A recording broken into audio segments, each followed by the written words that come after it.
আমাদের চিন্তা হচ্ছে আগামী নির্বাচন নিয়ে, সেটাই আমরা এখন পর্যন্ত নিশ্চিত নই। কারণ বর্তমান যে আপনার আপনার অন্তর্বর্তীকালীন সরকার আছে, তারা এখন পর্যন্ত নির্বাচনের কোনো রোডম্যাপ দেয়নি। তারা নির্বাচনের ব্যবস্থাকে সংস্কার করার জন্য আমরা একটা কমিটি করেছে, একটা সংস্কার কমিটি করেছে। তারা ইতিমধ্যে আমাদেরকে চিঠি দিয়েছে আমাদের মতামতগুলো জানানোর জন্য। আমরা সেই লক্ষ্যে কাজ করছি। আমরা খুব শীঘ্রই আমাদের মতামত জানা দেবো, অন্যান্য রাজনৈতিক দলগুলো সেটা দেব।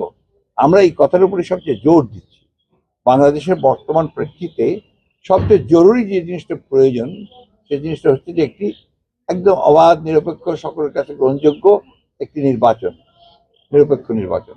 এবং সেই নিরপেক্ষ নির্বাচনের পূর্বে নির্বাচন ব্যবস্থাকে সেই নির্বাচনের জন্য উপযোগী করে তোলার জন্য, লেভেল প্লেইং ফিল্ড তৈরি করার জন্য, তার জন্য উপযোগী করে তোলা, সেই বিষয়গুলো আমরা বলেছি। সেই সংস্কারগুলো দ্রুত করা প্রয়োজন।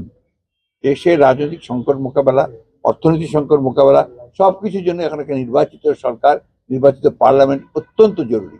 সেই কথাটি আমরা বারবার করে বলছি। এর জন্য আপনাদের যারা আছেন তাদেরকে সময় দিতে হবে।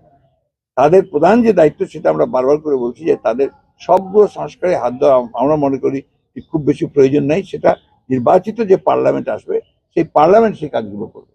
এখানে এই সরকারের মূলত দায়িত্ব হবে ওই নির্বাচনের জন্য একটি আপনার লেভেল প্লেইং ফিল্ড তৈরি করা, এবং সকলে যেন ভোট দিতে পারে এবং সকলে যেন অংশগ্রহণ করতে পারে, তার জন্য একটা কাজ তৈরি করা। আর এই ভোটে রিগিং করার যে ব্যবস্থা আমলি করে গিয়েছিল, সেটাকে নির্মূল করে নিরপেক্ষ লোকজনকে নির্বাচন পরিচালনার জায়গায় বসানো, বিচার বিভাগকে নিরপেক্ষ করা, অ্যাডমিনিস্ট্রেশনকে নিরপেক্ষ করা, এই নির্বাচনকে সুষ্ঠু করার জন্য এটাই হচ্ছে প্রধান কাজ। এটা যদি কেউ বলে থাকে, এটা তার অন্যায়। যে বলেছে তার রেসপন্সিবিলিটি। এই ধরনের কথা যদি কোনো অফিসার বলে থাকে, এটা আমাদের জানা দরকার যে কারা এইসব কথা বলছে। আমাদের খুব পরিষ্কার কথা আছে, সমস্ত দেশে নির্দেশ দেওয়া আছে যে আমরা কখনোই কোনো নিয়ন্ত্রণের মধ্যে বা কোনো প্রশাসনেরকে আপনার চাপ প্রয়োগ করার সিস্টেমে কোনো কাজ করবে না আমাদের নেতাকর্মীরা কেউ। এটা খুব পরিষ্কার ভাবে বলা আছে। সুতরাং এই ধরনের কথা যদি আপনাদের কেউ বলে থাকে, bring it to the notice of our party leaders. আমাদের দল যদি কেউ বলে থাকে, প্লিজ। আমরা আরেকটা বিপর্যয় এফোর্ড করতে পারি না এই মুহূর্তে। Everybody should be very responsible.